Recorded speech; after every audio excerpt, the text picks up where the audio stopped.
So I told this guy I was gonna be there in between 8 and 9 o'clock, and I got up late. It was like 6:35, 6:40 by the time I went out the door, and GPS says I'll be there at 8:30, even though I woke up late. I was planning on getting up at like 5. My alarm never went off, so I don't know. But there we go. Super foggy this morning. It's 41 degrees, and we're gonna try out the new tuning. Probably gonna add a little bit more star wheel, like I was saying in yesterday's video. See what we get on the mileage. Look at that fog. Now the nice thing today is this is all personal shit. No commercial, none of that. We're making money to work on it, not to haul it. So we are just about here. We got like 5 minutes. We're like 2 miles up the road in the middle of Baltimore. Everybody drives like shit over here. Yeah, we're gonna go get this thing. I'm not sure what I need to adjust at this point. It seems like once it spools, it's fine. Obviously, like it could use a little bit more power, but it's definitely gonna need some pre-boost because it's at the point where it's like if you give it throttle at the wrong time, it's not going to accelerate like at all. So that really does kind of suck. I wanted to take as much pre-boost out as possible, but if I want it to respond, it's gonna have to smoke a little bit. Like there's no way around it. We're at the point where it's kind of getting sluggish, and it still smokes a little bit. So with the VGT and the tuning and whatnot, like the VGT is gonna be random and all over the place because it's mechanical. So I gotta do what I gotta do. I was able to floor it up the hill earlier with the trailer, and it's just a haze, so it's not like anything bad, but yeah, the whole extra smoke is wasted power to a point, yes. If there, it's a mechanical engine. Unless you got variable timing like a common rail, with a 12 valve, you're gonna smoke more the more power you make. It's just an unfortunate fact of the matter. You can dial out all the smoke you want, but you're also gonna dial out all the responsiveness that comes with it, unfortunately. Baltimore sucks. We were in the wrong spot. I have to move over a lane, and I ended up, to make the right turn, I had to drive up over the curb with both driver's side wheels. So now we're about to make the left here and probably run that over as well. All right, here she is. We just spent a little bit of time trying to get it unlocked. Big old dually. This is the new project. Neat. Now this is a 4-wheel drive one. I am curious on the GVWR difference, but this is what I have to work with. 12 valve, incorrect motor mounts. They didn't make any plates, and you can see that the engine is not bolted to the transmission.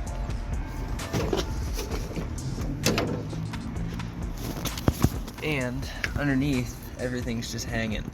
So we have a lot of work ahead. There's a positive terminal just laying there. There's so many positive terminals, but I'm gonna have to pull the whole motor out and redo everything. 4-wheel drive has a 12,000 GVWR. Must be nice. Alright, so we've been sitting and waiting on the guy. Here's I went over all the parts and everything. We're gonna have to clean this thing out. It's been sitting for quite a while. I guess he bought it like this. So, here's all the parts. He's got 2 dually flares sitting in there. I think they're both damaged. You can see a crack in that black one. I don't know about the white one. But, a bunch of stuff.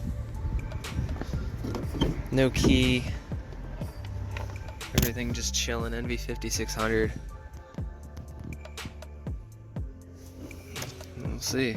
Kind of what we got going on here. Trying to get the steering turned. We undid it on the other side. Oh man. There we go. He's getting it.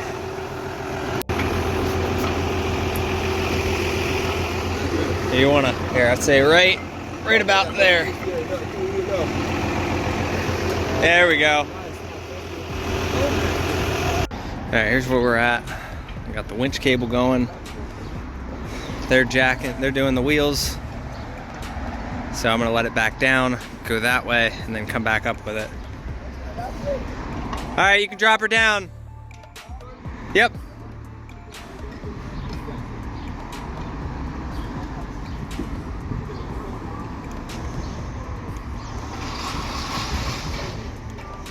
I'm gonna let it go.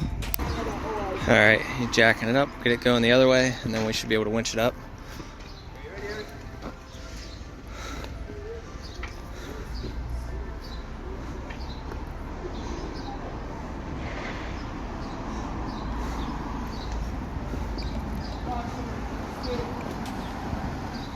Yeah, keep going. That's right. That good? Keep going. Yeah, keep cutting it, because we're gonna have it recover. There you go. That should be all right. Drop her down.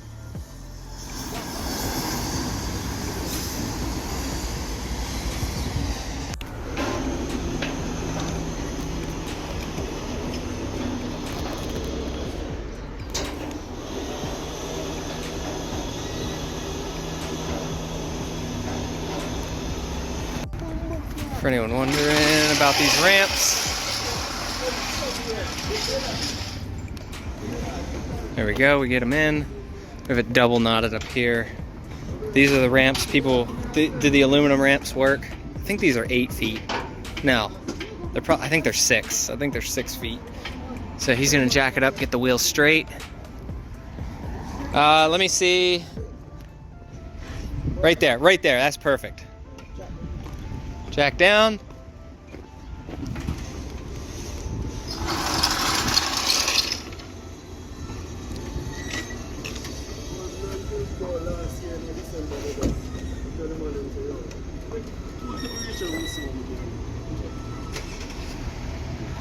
All right, everything in the bed, strapped down.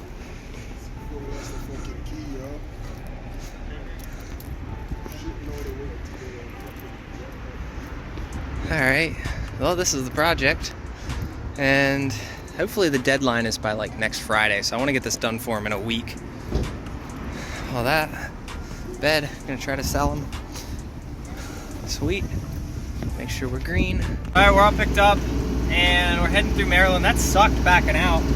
Bunch of people mad, but whatever, I had a spotter, so that made it kind of nice. So we're about an hour and 45 minutes from the house. So we're gonna get the trailer dropped off, and we will start making assessments tomorrow or Monday, depending on, I gotta get a key made for the thing. So that's kind of sucks, but we didn't have a key for it. Look, fuel price is coming down, $5.39. About 45 minutes from home, everything's still back there, nothing's fallen off yet. Bunch of leaves and stuff in the truck, but we'll get it cleaned up. There she is, we made it back. Got the bed and everything. I don't know if he's gonna have me do the bed work and anything else other than the 12 valve, but pretty much what I gotta do is get a list of everything he needs, and he's gonna have to bring me stuff from the old motor. So let me get this thing up and we will go over. So to my understanding, he bought this truck off of somebody, and all they did was literally just throw the motor in there. They used the wrong motor mounts. Yes, they'll work to get the motor bolted up, but this motor needs to go back about like 4 inches or so. Not sure why they undid the drive shaft and everything is just hanging. You guys can see down there, like it's all just hanging, and it looks like it's been sitting a while because there's rust on the trans and all that and whatnot. So we'll have to address like this whole thing right here. You can see that like it's just touching the motor, but if I were to go put the cross member on, this would not actually work to my knowledge, which means like you can see in the back, like the guy had it, there's a ratchet strap there and then to there.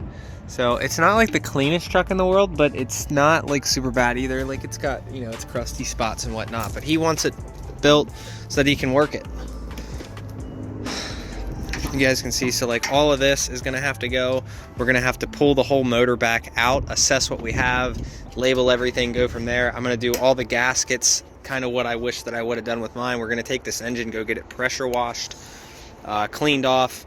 replace whatever he authorizes replacing. I would recommend new tensioner, new alternator, but we'll see how some of this stuff goes. Definitely need the fan for the 12 valve as well, and an AC compressor. Like, this engine looks like it's been sitting for a while, so we'll see if we can get it cleaned up.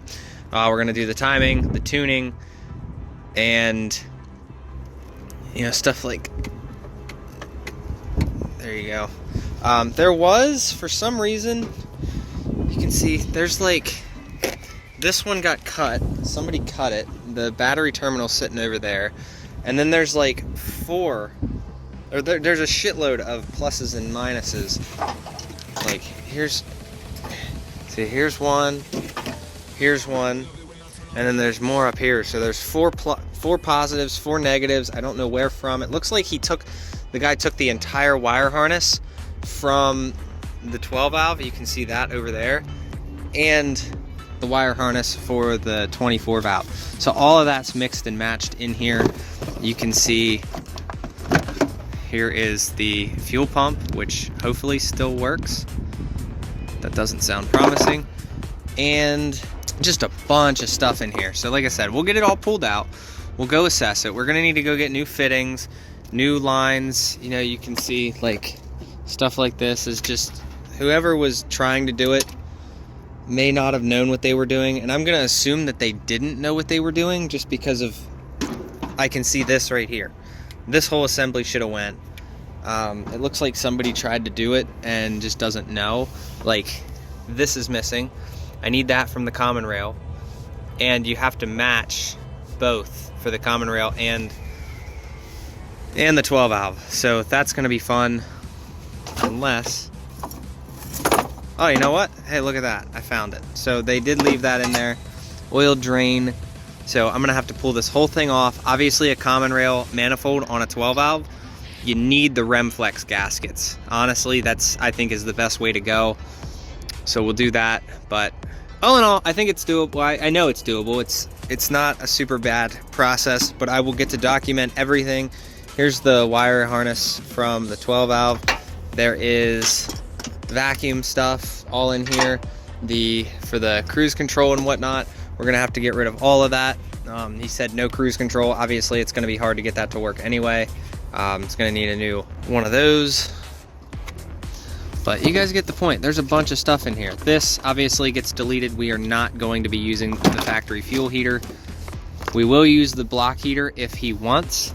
It also looks like the 12 valve has been messed with. You can see that there's literally just a plug up in here, so I'll have to talk to him about that. But first episode, probably, if we get time, we'll do it tomorrow. If not, we'll do it Monday. But this is the new project truck for the channel. We're gonna get it for about a week is the goal.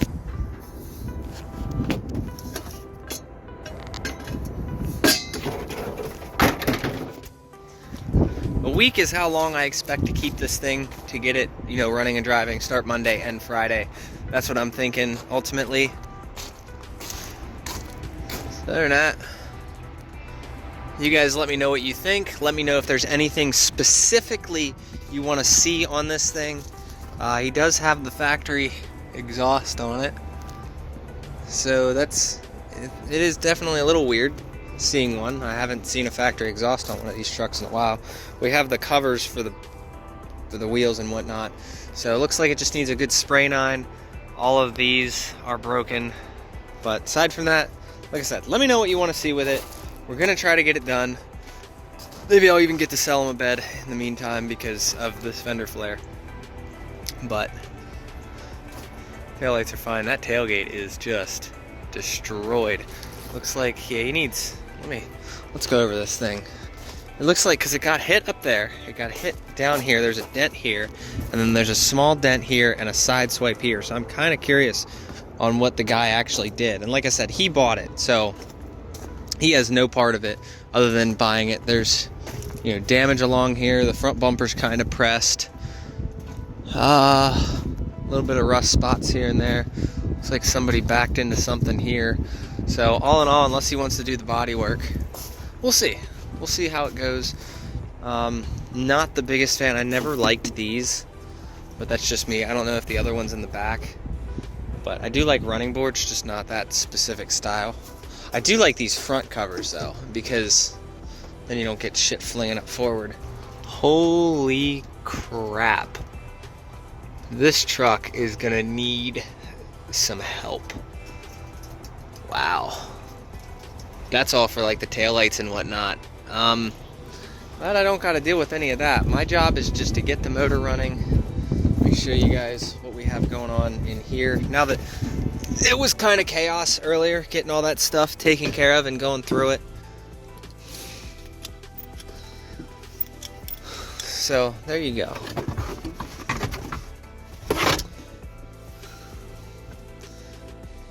I think that's for a G56. I don't know why that's in here. But you got the shifter down here. Oh, here's the fan. Okay, so we found the fan for the motor. That's good. Air filter, kind of dry and shot. There is, there's the 4-wheel drive shift knob. Intercooler, radiator, intake for the 12 valve. That's for the 12 valve. Dash is all cracked and whatnot.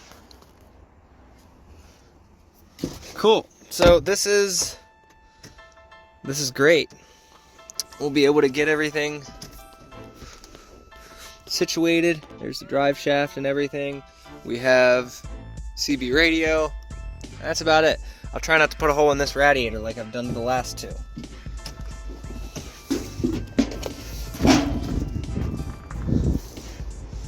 There you go. So I'm working on fixing the dash here because for some reason it's never sat flush ever since I put this radio in here. I tried doing some clearancing up here and whatnot, and I think it's something in the middle. But one thing I'm super tired of is this here. I want to make this like a permanent fixture, this spot here. And since half the clips on the back of this thing are broken anyway, I don't care about modifying or cutting this because it's going right in the trash anyway. I need to go swap this out. But I watched Bruce Wilson's video on his new Excursion that has a fairly loud 12 valve in it with way too much fuel. But that's not what got me. What got me was I saw him pull the fuel shut off in that, and it was mounted like down here, which I didn't like that part, but it was mounted down here and it was so solid that he could just pull it with one hand. And I was like, that's awesome. I need to figure that out because every time I come over here to pull this, I got to put one hand on it so it doesn't pull itself out, and then I got to use the other hand to pull it, and it takes quite a bit of effort. Now, obviously, when I get a new P-pump and get the fuel shut off fixed, that won't be an issue, but his was, like, perfect. You just, done, off, like, no hesitation, so that was kind of cool. I need to figure that out. All right, well, that's pretty much going to do it for the video. Hope you guys enjoyed. Feel free to hit the unsubscribe button, dislike the video, leave a hate comment, do what you do. Appreciate you guys. Don't forget to go down below, check out my Amazon affiliate link, go check out Coinbase, and go check out Mudflap because we get free fuel, and that's awesome. Free fuel, especially right now, 10 bucks free fuel. Hope you guys enjoyed. See you in the next video. Later.